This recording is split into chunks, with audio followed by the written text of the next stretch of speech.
sea, fundamentalmente, la investigación de la opinión pública, hoy aquí nada más vamos a hablar en estos minutitos sobre algunas cosas que tienen que ver con el mundo electoral, ¿sí? Pero la investigación de la opinión pública es mucho, mucho más grande, ¿sí? Hay por ahí después una definición que a lo largo del tiempo he medio acuñado. Esta cuestión en donde lo importante es, fíjense, ser sistemáticos en el estudio, ser objetivos, que cuesta luego trabajo, sobre todo cuando uno llega a decirle a los candidatos cosas que no les gustan, ¿sí?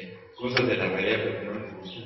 Recolectar información, hacer un análisis de información, difusión, ojo, vamos a hablar un poquito más adelante sobre eso, uso de esta información, pero fundamentalmente ¿para qué? Todos ustedes los que trabajan en equipos para un candidato, fundamentalmente deben estar cuidando eso que dice ahí al final, que es identificar y solucionar los problemas y oportunidades para una campaña electoral, ¿sí? Esta información no la tienen todavía en sus carpetas, pero ya se las voy a pasar en un USB y la tendrán impresa al final, ¿sí? Así que no se preocupen mucho por tomar notas, lo van a... Entonces aquí la cuestión importante es identificar problemas, dar las soluciones a esos problemas y lo más importante, encontrar oportunidades para que nuestros candidatos puedan ser competitivos y puedan ganar. En el marketing normal, en el marketing de Coca-Cola, de Procter & Gamble, de todas las grandes empresas que hacen marketing, existen ya grupos que se llaman de inteligencia de mercado. Hoy en día en las grandes corporaciones en todo el mundo hay un concepto, un grupo especializado que se llama el Grupo de Marketing Intelligence. Este grupo de Marketing Intelligence tiene ciertas funciones muy específicas dentro de una empresa, pero ustedes que están aquí, yo los imagino que van a conformar parte de los grupos de inteligencia electoral. ¿Sí? Así como hay inteligencia de mercado, también hay una inteligencia electoral. ¿Okay? Esto es bien importante, ¿sí? Que se asuman como individuos que van a hacer esto, obtener y analizar información para entender el mercado electoral.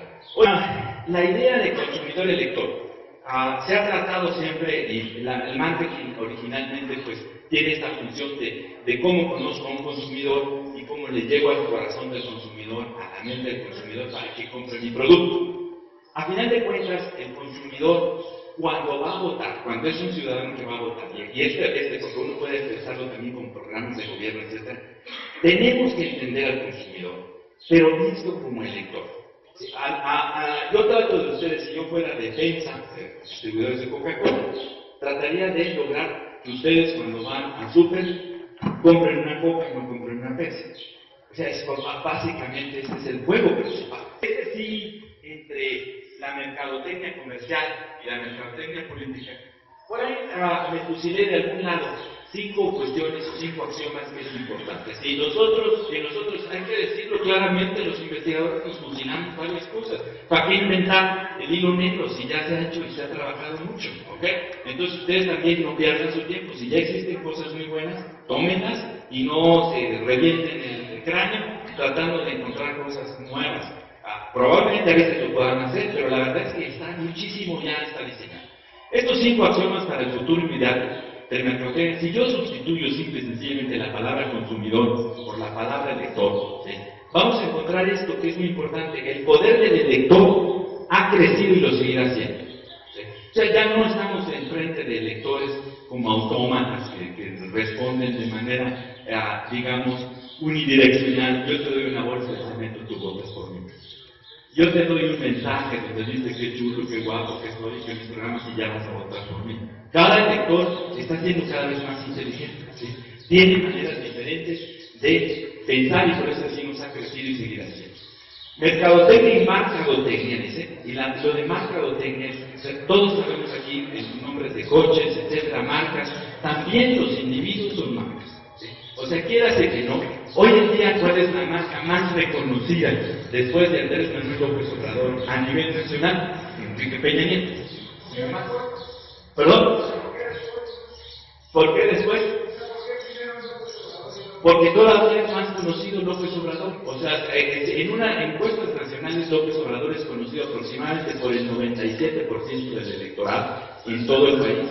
Y Peña Nieto está ligeramente abajo por esa cuestión. En cambio, ¿qué otras marcas son son poco conocidas como marcas. Sergio Cordero, Ernesto Cordero, es una marca que todavía no es. Lujambio también es una marca que todavía no dice mucho a nivel nacional, ¿sí?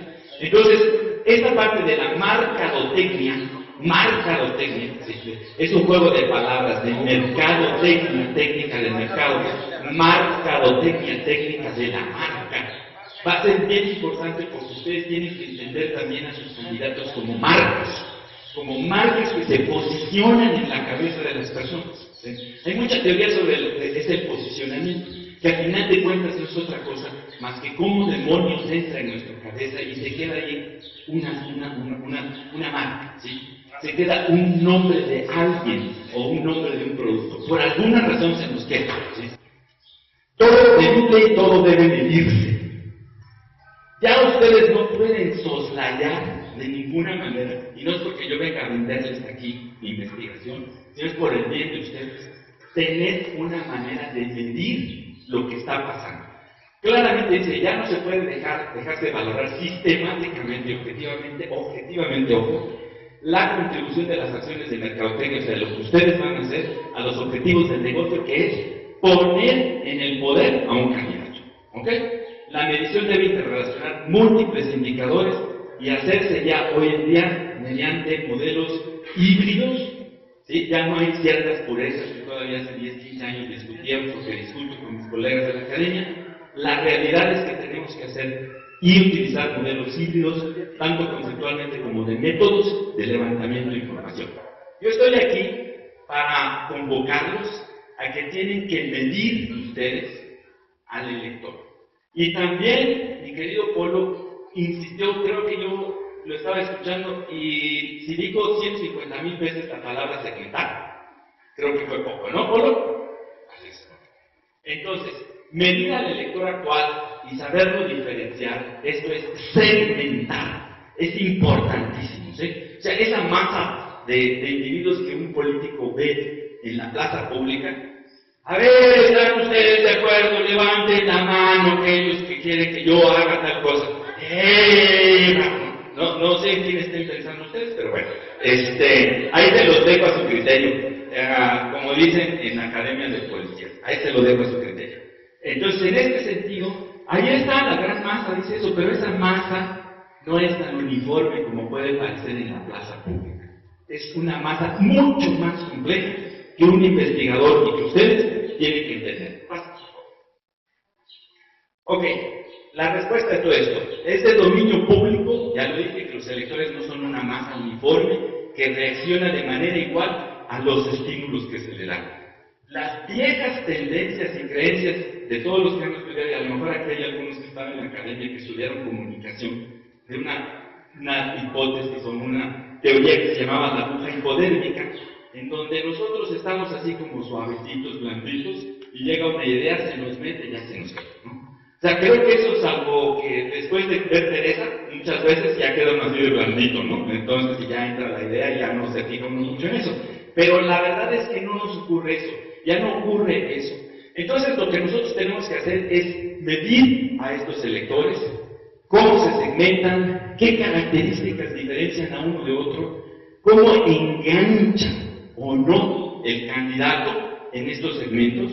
Hay segmentos en donde enganchan muchísimo cierto tipo de discurso, pero en otros segmentos es repudiado y es la misma persona, ¿sí? Entonces tenemos que entender también, eso es fundamental, el enganche. La gente que habla de marketing le llama eso engagement en inglés. Este enganche que debe de tener nuestro candidato con el público es muy importante y por lo tanto conduce a un buen manejo del canasto mercadológico político. ¿Qué es ese rollo del canasto mercadológico político? Simple y sencillamente es una adaptación que yo hice. En marketing normal se habla de las 4 P's.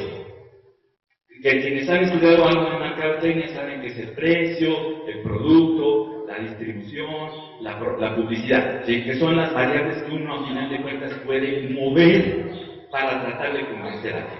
Pásale a la primera.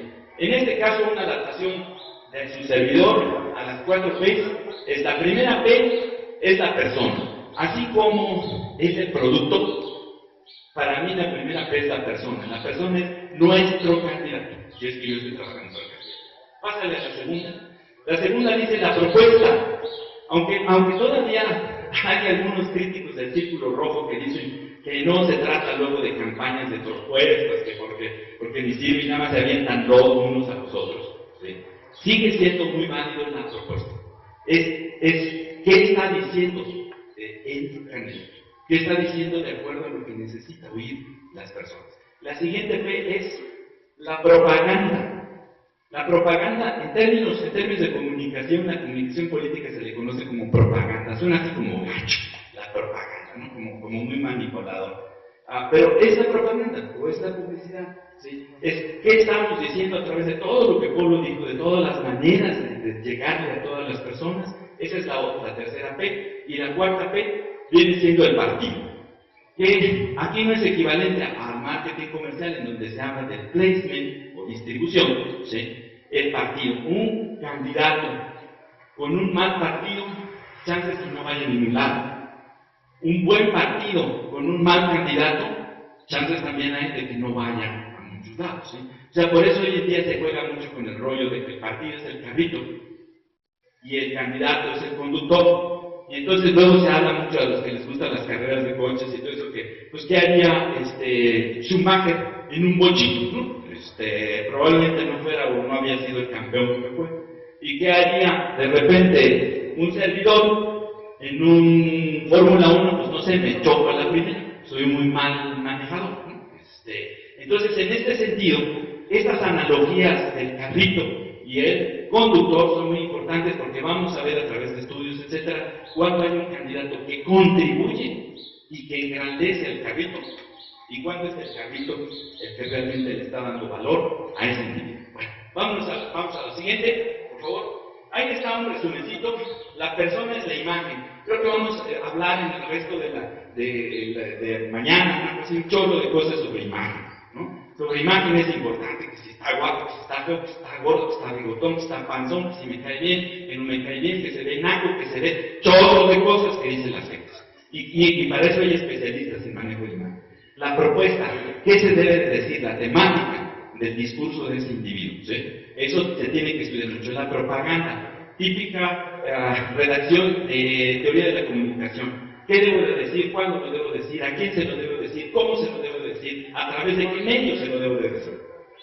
Todo eso se tiene que analizar y se tiene que estudiar porque cada segmento de los electores es distinto y tiene reacciones distintas ante estas cosas. Y el partido, ¿qué puede hacer el partido por mi candidato? ¿Tiene fuerza, no tiene fuerza? ¿Tiene estrategias de 10 en 1? No sé, todas estas cosas que se inventan los partidos, ¿sí? Para persuadir a colectividades, a pequeños grupos, en colonias, etcétera, para apoyar en acción territorial. Pásate, por favor. Bueno, ya. Ahí está un pobre individuo en medio de la tormenta que se está aventando. Yo siento que como ustedes hoy les han aventado un chorro de información. ¿Y qué hago con todo esto? ¿No? O sea, ¿cómo aterrizo toda la cantidad de información? En mi caso, este pobre individuo que está mojándose ahí, vamos a ayudarlo de esta manera. Pásate, por favor. Aquí hay una teoría o un manejo disque moderno de cómo se hace investigación hoy en día. Le llaman el enfoque holístico, mejor conocido en casi todos lados como